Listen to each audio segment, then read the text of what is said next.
Hi, my name is Octavio Solis. I'm the author of Quixote Nuevo, opening at South Coast Repertory. If you want to know more about this play, please listen to this conversation right here. Thank you. I was stage bit in high school very early on. At the beginning of my sophomore year, I had intended to take an art class because I'd resolved that maybe I was an artist of some sort. I seemed to be drawn to that. And all those electives, arts, drawing, all literary magazine, all these arty electives in high school were all already taken up by the time I applied. So all I had left was drama, and I did not want to be there. Didn't want to go, but I did, and I showed up, and my drama instructor had us read Midsummer Night's Dream aloud, and took it like almost a passage at a time. Everyone reading like 3-4 lines or a speech, etc., going up and down. And I just remember everyone struggling so much with the language, and I looked at it and I said, "This isn't that hard. I know how this is supposed to sound. I know how to pronounce these words. I think I do." And but everyone else was struggling mightily with that language. So when it got to my turn, I was at the back of the row. I started reading aloud, and I could just feel her just lean over like this to see who's that's reading now. And I could sense that she was looking at me. Immediately after class, she asked me to audition for the school production of Diary of Anne Frank. And I said, I don't think it's for me. She says, "No, please come. We're having auditions today." And I went, "Oh, all right." So after school, I went home. I just completely ignored that. And I said, "Nah, that's not for me. I don't want to lose my afternoons. I enjoy my afternoons watching TV and going outside and playing and all that." And the next day she said, "You better come. We're having callbacks. We missed you. So you better come." So again, I said I would, but I didn't. I went home. And then the third day, she said, "We're having final callbacks. And if you don't come, I'm going to fail you in this class." So I said, "Oh, God, I guess I better go." So I went and auditioned, and I got the part of Peter Van Daan in Diary of Anne Frank. And it was completely not what I expected. It was amazing. The very sit-down read-through was just remarkable. I could not believe how transformative that experience was, how they made the gym in which we were reading completely disappear and transport us through language, through their acting, right to Amsterdam in some hidden loft up there. And these young Mexican kids were now Jewish, just like that, Jewish family in hiding. And I was among them. So I just said, I want to try this. And once I got into it, I just never looked back. I loved it. I fell in love with it. Fell in love with the craft. I fell in love with theater. And I found my tribe, so to speak. And so I pursued it all through high school, pursued it as a major all through college, and then pursued it as a study all through grad school, but with the focus being on acting. I was interested in other things, directing, and I kind of took a casual interest. No, I got a deep interest in play analysis because I thought, and I took some playwriting courses because I thought, if I'm going to be a good actor, I should know how a playwright's thinking and be able to anticipate some of the issues and some of the approaches and styles, etc. So it was purely just in support of my craft as an actor. But I guess that what I was quietly doing is training myself as a playwright too. And once I got out in the world, I became a writer more than an actor. I couldn't get an acting career going at all. But people were very interested in my writing and directing, so that's what I started doing. I think playwriting for me became an obsession when I finally found a theater company in Dallas that asked me to write about my culture. I hadn't been steered in that direction. I didn't know there were plays about my culture. I thought it was all Arthur Miller, Sam Shepard, David Mamet, Beth Henley, I thought it was the Brits and the Germans, Brecht and Pinter and Edward Bond, who, I love all those guys, but I never thought that there was anything that I could say or that anyone could say about people of my culture, of my background. And so when a theater company asked me to write a play for them, it was called Teatro Dallas. They commissioned me to write a play about a Chicano family or a Chicano character, a kind of Chicano version of Don Juan. They wanted me to tell a Don Juan story in Dallas, set in Dallas, and set it during Day of the Dead, which is, a Mexican holiday. And they had a Mexican director, and they had Mexican actors, Latino actors that I could have use of. And I didn't even know there was anyone else that looked like me in theater. I didn't know there were other writers. And the whole idea of Luis Valdez wasn't ever brought up in my education. All 7 years, none of it never came up. There was never any emphasis on that, or even just a passing interest or a semester's course in any of that at all. So I was flabbergasted and very delighted. And the show went very well. I wrote him a play called Man of the Flesh. They had the original world premiere of that. It was the first time I'd ever been commissioned to write a play. I was paid $1,000 for that. It went very well. And then I sent it to SER, or someone did, actually. I didn't do it, but somebody using my name and filling out a form sent it to South Coast Rep, and it was accepted. And so I came out of the blue. I had to go out there and work on this play.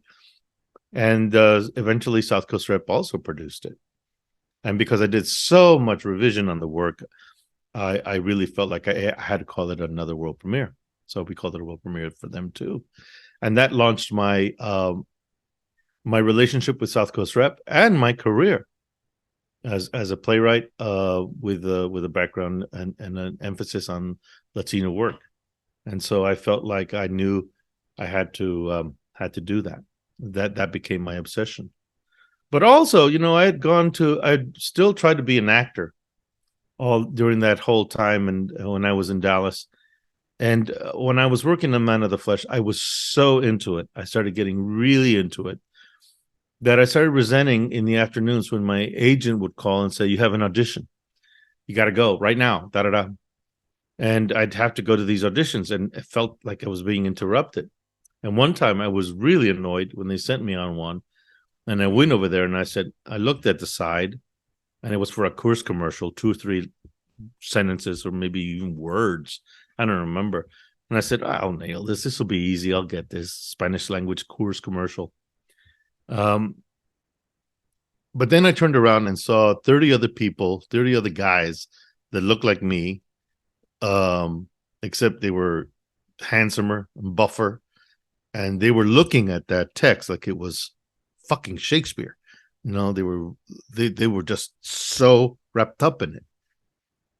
And here I was treating it like it was like an annoyance, a gnat, and that I thought, glibly, I'll get this, but my heart wasn't in it.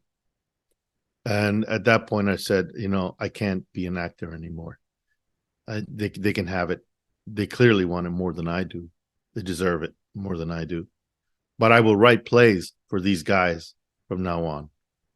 For people that look like me, I'll write plays for them from now on. And because they deserve that too.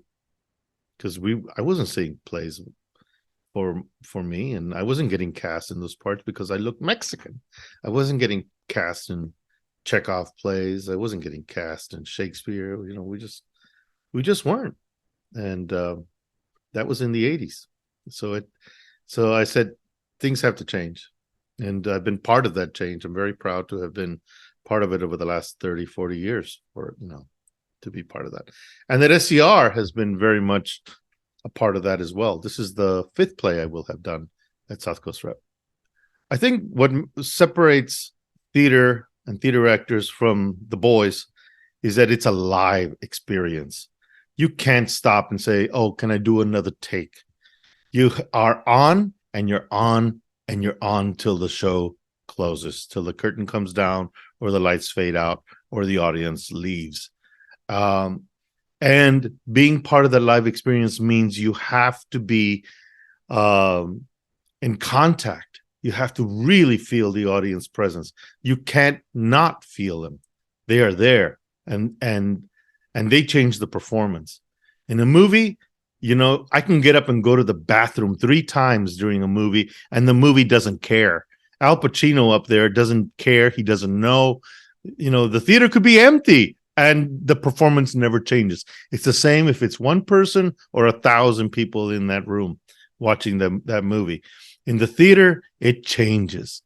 If someone gets up in the middle of the show to go to the bathroom, boy, those actors sense it. They sense it, they feel it, and it changes the performance. The audience has a direct effect on every performance, and that means that every performance, even if they never get a line wrong and every word and every gesture is directed exactly the same, doesn't matter. Every performance is different in a live experience because it's the art of accidents, and there are accidents that happen all the time. Somebody slightly goes up on one line and it just changes how that other person reacts, and automatically that changes it. Actors can show up tired, they can show up sick, perform ill. Audiences can show up drunk, or just really tired. It's often the performance after opening night is often the one that is considered the slow one, really slow, because everyone works up to this high. But I like to go to the performance after opening, because that's when I hear the language purely. That's when I hear the actors with their guard lowered, and they're not pumped up and performing for the audience. They're just being there for themselves and getting through it. So their guard is all lowered, and it's a different kind of performance. And I actually love it more. I'd rather go to that than to openings. But that's the chief difference, is that you can stop and get the performance perfect every time. When you're working on a film or TV thing, you have multiple takes to take it from. You can even improve an actor's performance depending on the point of view. If he's got like a really strange look on his face, just cut to the other guy. And you can still have the line there, but you're looking at the other person. I've been in an editing room where they've actually improved an actor's performance. In the theater, you're out there, you're exposed, you have nothing. You can't hide behind furniture. You can't say stop and let me try that line again. You do that in rehearsal. That's what rehearsal's for. But once it's live, it's live. That's why I think theater. That's why I've stayed with theater. I've never gone to film or TV. I have no interest in doing that. I love film and TV. I'm a student of film, and it's an influence on me in theater. But I love it in the same way that I love literature, and I love poetry, and I love art. It's just another thing. But I am a creature of the theater. That's what I do. It's not the words that are the most important in the theater production. It's the thought and the deed. The words are only the vessel that carry them forward. But it does mean that the thought has to be really explored, really plumbed. We have to really hone the thought completely down. And once you've honed the thought, the words come. And a character can be lying, and it can be expressed beautifully too, if the lie is well thought out, the reason behind the lie, and the deed as well. The deed is, theater is about action. It's about action. It's about forward momentum of action. A character does something that sets something in motion. That's where we start the story. It's also, the action is also the very core it's what gets at the core of theater, which is ritual. Theater is ritual. And the reason theater likes poetry is that it's a heightened language. So we use a heightened language in the theater because in ritual, you use heightened language. This is my body, which I give unto you. Do this in remembrance of me. Things like that. That very high, expressive, heightened language is what is desired in the theater. So, consequently, people talk funny in the theater. People talk funny in my plays. They express themselves in ways that they would never express themselves in real life. And I'm not ashamed of that. I'm not trying to do real life. Film can do real life if it wants to. I'm not interested in that. I'm not interested in sitcom reality, which is not a reality either. I'm interested in capturing that ideal thought and deed through language. So language is the reason I'm drawn to it for the theater is just because it's that heightened language. But I've also learned one thing, and that's that in my plays, I go from the sacred to the profane, sometimes within the same sentence. So my characters are extremely profane and will express themselves in very crude terms, and then elevate it to use also this incredibly heightened, poetic, lyrical language that is just short of song. And then at some point, they will go into song. I don't write musicals. I've only written one true musical with Adam Gwon. It was called Cloudlands that South Coast Rep produced very, very well, by the way, and was well reviewed. But I am not afraid to include music in a play that is a straight play, because sometimes the language gets so heightened that it just has to go into song, which is the highest form of language expression. Quixote Nuevo came from a commission. It came initially from a commission with the Oregon Shakespeare Festival. They wanted me to adapt Don Quixote, the novel by Cervantes. And I said yes. I mean, the money was too good. And the idea of having it done at the outdoor theater before an audience of 1,200 every night was just really just enticing.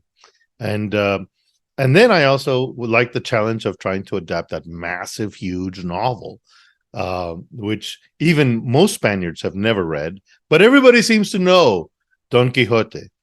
And everybody seems to think it's the story of Man of La Mancha, which is a complete fallacy. Has nothing, that musical has nothing to do with the novel at all.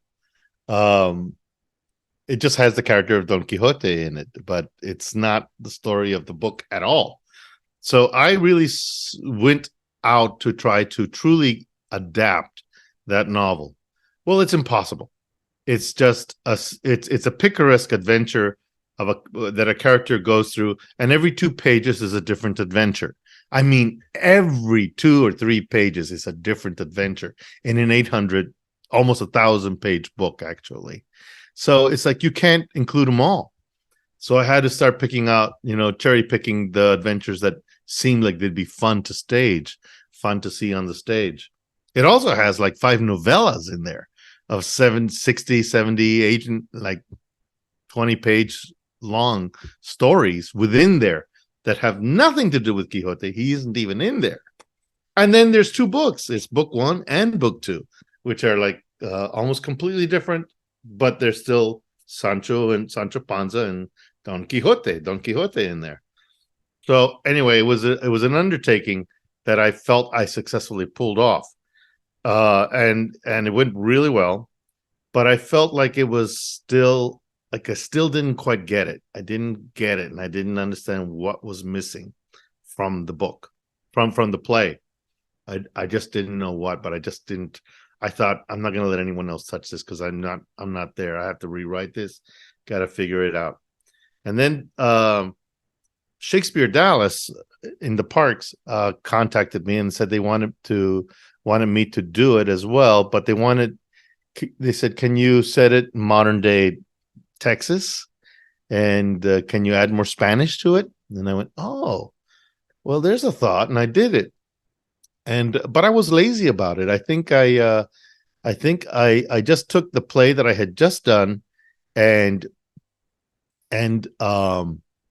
and put some more Spanish, updated the language, updated the scenery to Texas border, and we produced it, and that went okay. It was all right. I still felt like I was missing something. I still felt I was getting closer, but not close enough. And it wasn't until Eric Ting at California Shakespeare Theater, or Cal Shakes, up here in East Bay of Berkeley and Orinda, that artistic director said, I want you to do this again. I want to produce this play, but I think you have work to do. And I says, yeah, so do I. What's missing? I feel like something's missing. And he said, you're missing. You're missing from this. You've been so loyal and true to Cervantes that now I want you to take this book away from him and make it yours. Take this story and make it yours. It's not you're missing from this story. I want to do an Octavio Solis play. I don't want to do a Cervantes adaptation. I want you to take it away and make it yours. And that's all I needed to hear. And we worked on it with my director, KJ Sanchez, and a great cast, and again had a lot of music in it, and we did it. We pulled it off. I don't know how.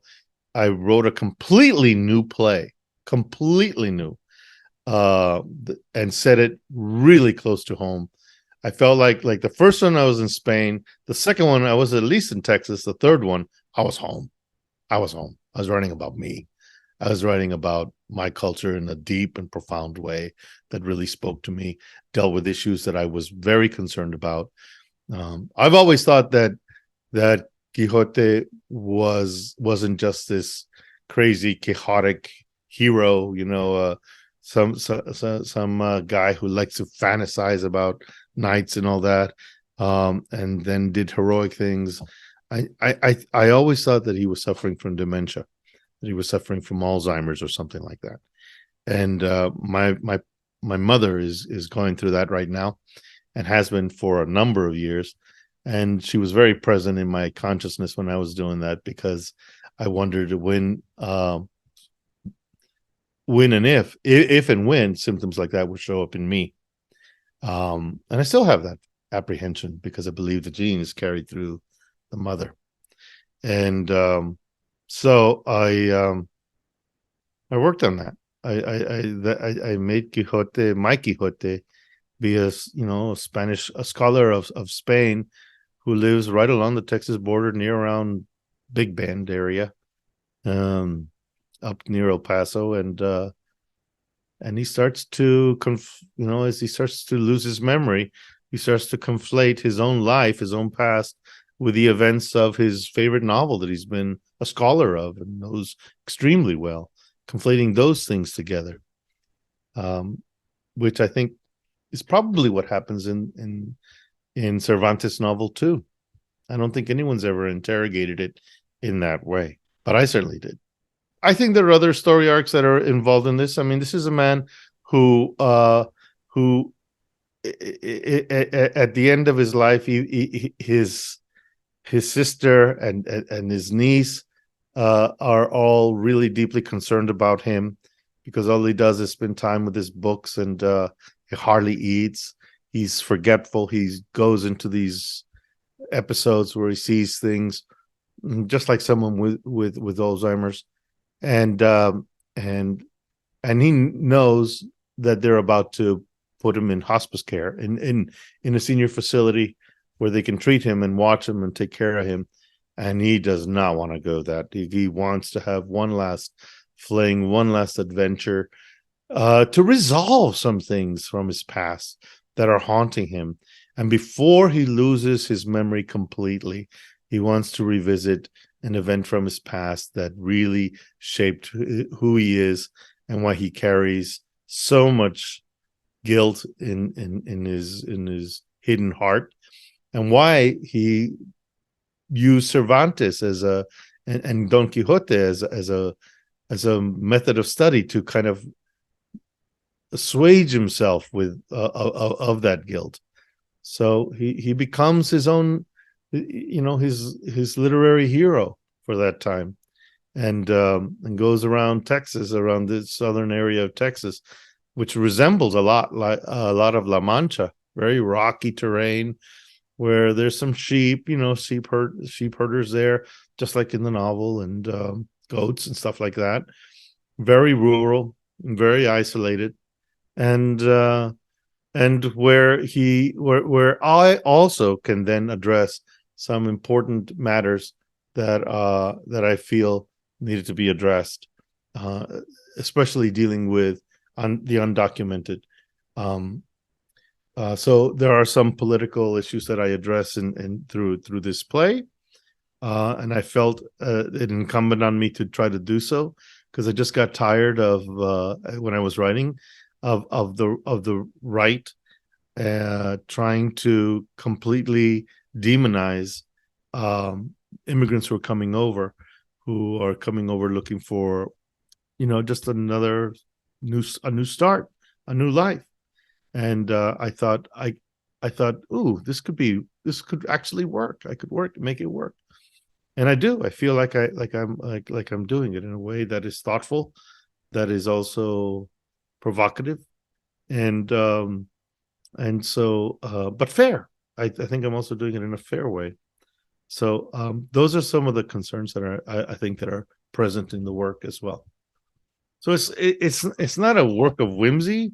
It's not there's it's a big visual feast, and it's an oral feast as well, and it's funny, but there are serious things afoot in there in this play, in this work, that I'm extremely proud of, and especially I'm extremely proud of the way in which this company, headed by Lisa Portes, has been able to marshal all those elements in the play into a real cohesive whole. And they get it. They all get it. And I'm very, very pleased with their work. What I will say about some of the themes in Quixote, and I will say this about my character, which is consistent with with Cervantes's Don Quixote, and that's that he's a dangerous man. He's a dangerous man who is not well, and he does things that are funny, that are enchanting and charming, but ultimately are quite dangerous. It's especially if you give him a weapon.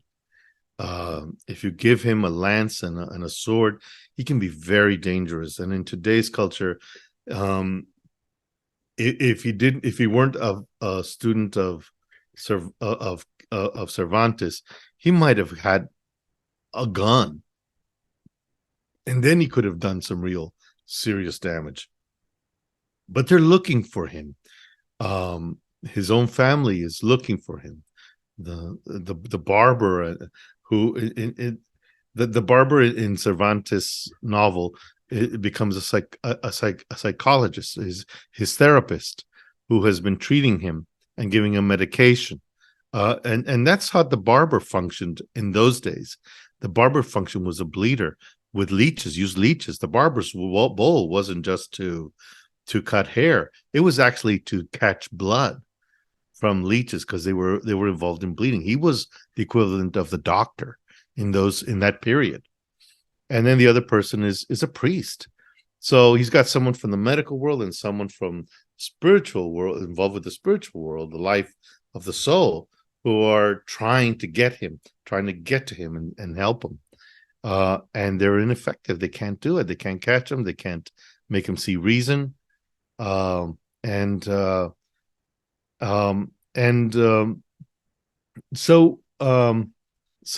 I want to emphasize that about Quixote. He's a dangerous character, and it's fun to see him go through these crazy things, these adventures and exploits. But he kills sheep. He kills another person's herd. He gets the tar beat out of him several times, beaten hard, horrible.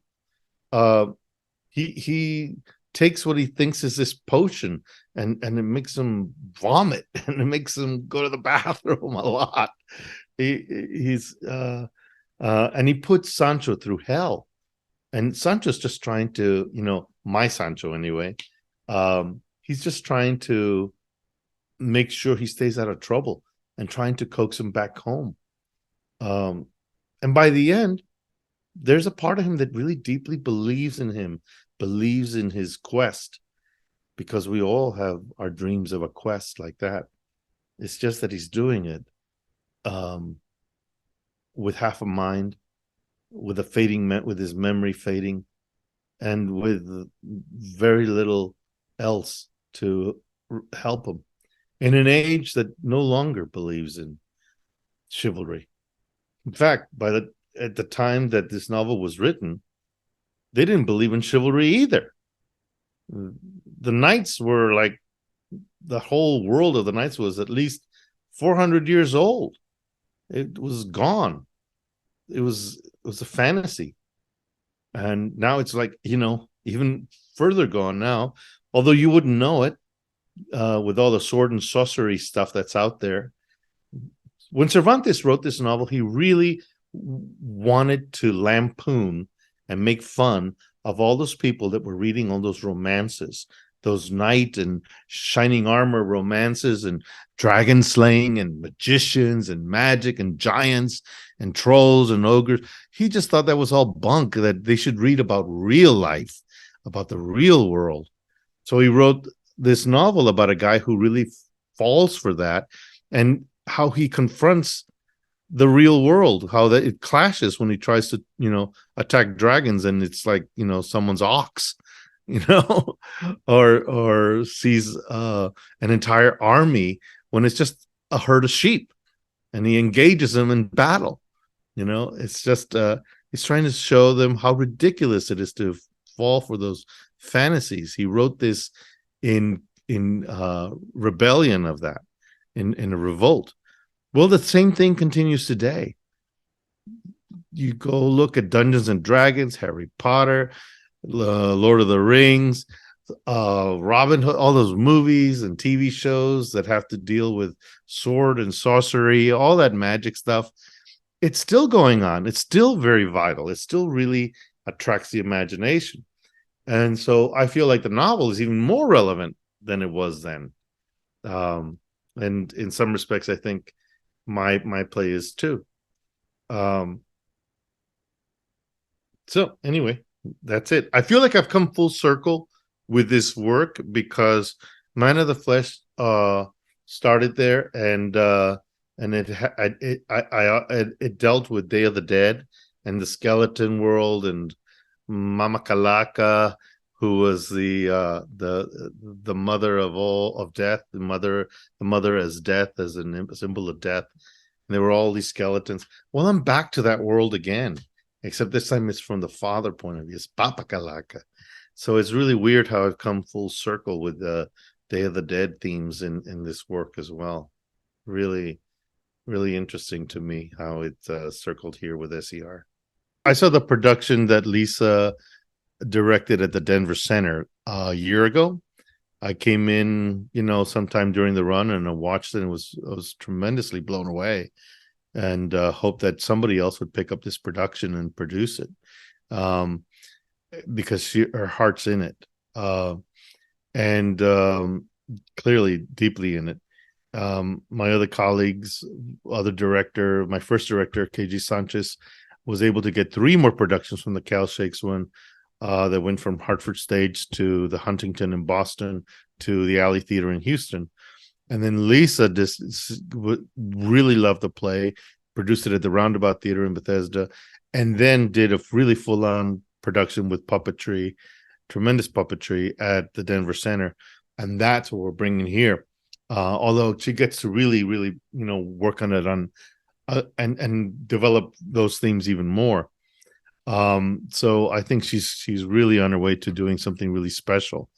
But I'm not familiar with the rehearsal process.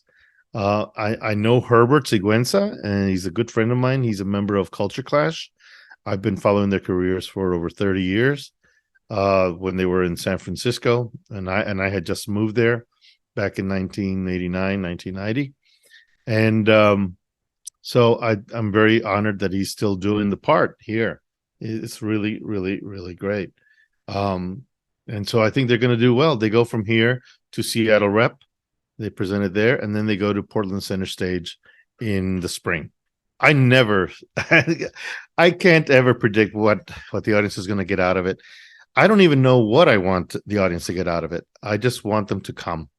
I never, when I write the plays, I'm not thinking of the audience. I'm thinking of the story. And they'll get what they get out of it. And I hope it's, entertaining and thought provoking. And, what else can one ask out of an audience? Except that, just everyone's going to respond differently. It's there's no like, I have no imperatives that way. I don't really, they're going to respond how they respond, and as long as it's honest, it's valid. So that's what I'll say.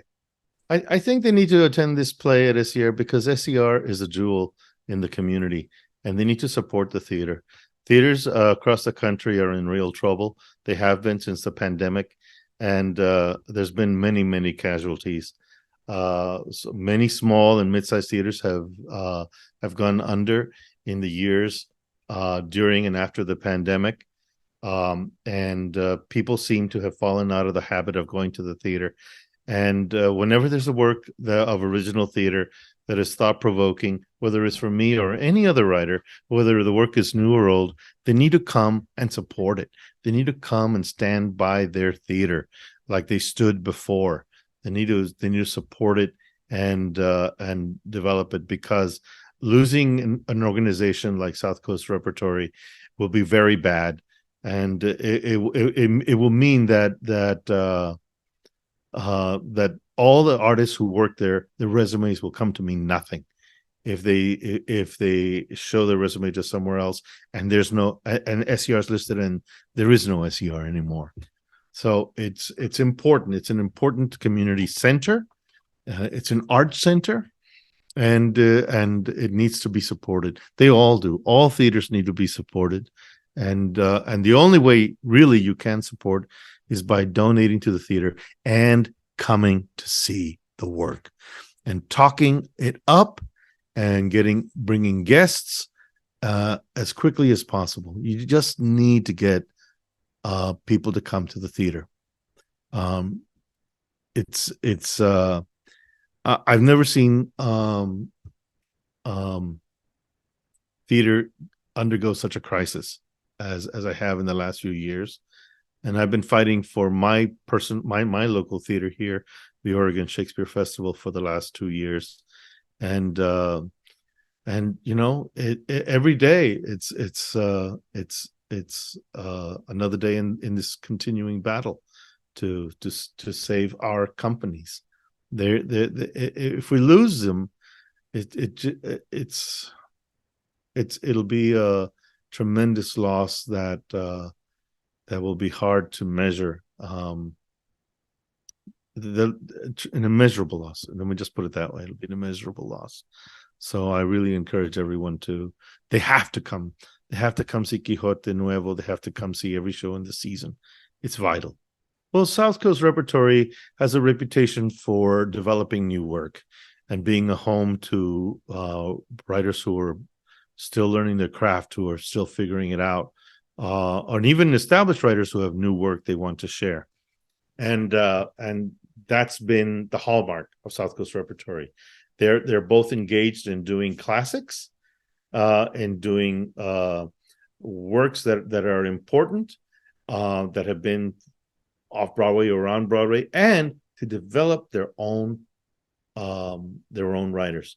They like their farm teams, and I've been part of their farm team for a long time, and so I owe a lot of my career to them. Much of my career I owe to the people at South Coast Repertory. In the 90s, I don't know where I'd be without SER.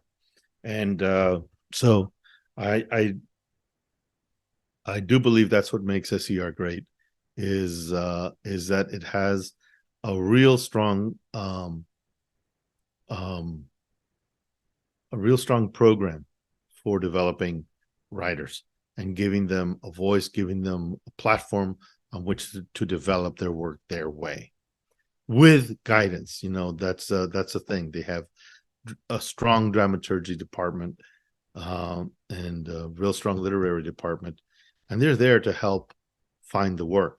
And they'll be upfront when you submit a work finally, and they go, it's not for us, but they still pay you. They still give you the money after they commission you, and they'll help you shop it around at the next theater that gets to do it. So I think it's a win-win for writers to get involved. Theater is very expensive, and even I learned this when we were working on Cloudlands. I was writing what I thought was a small musical with just a cast of 5, and I learned that there is no such thing as a small musical. It's big, and we even had something like 5 or 6 musicians. So it wasn't a full orchestra or anything like that, but it was time consuming. It required a lot of work on everyone's part. So many collaborators, so many different actors who came in at different workshops. They gave me so much time to work on this musical and develop it our way, and I was very gratified with that. And I thought at the end we ended up with something quite beautiful, very, very, very special. That said, I think that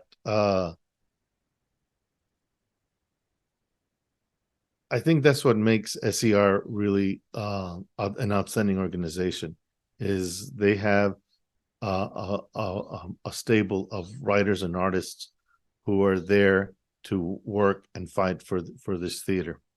And yes, I think that's why it's important for individuals and organizations, foundations, to support the theater, because to do them on the scale that artists really would love, in order to give the artist time and resources to develop the work over the long haul.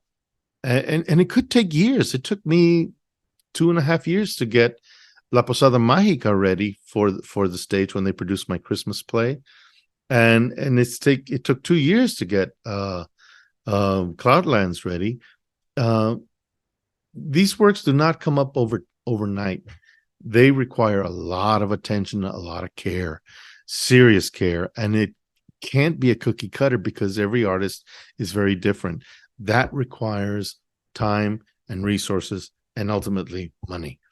And so it's very important that people come and support the theater, and also donate on top of that, because if you filled every seat on every performance, it still would not allow the theater to break even.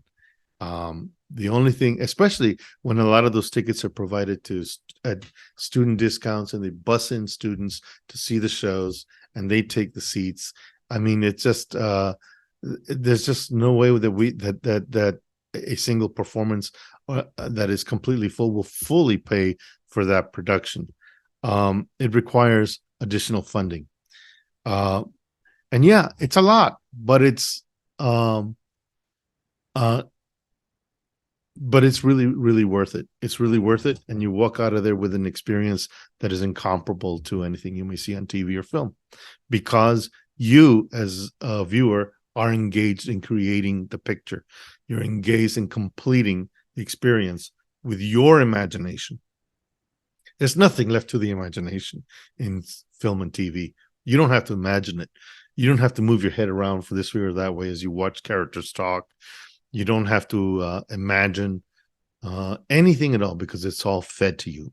And with CGI, it's even richer than you could possibly imagine. But in the theater, there's nothing like your own imagination to help finish the picture.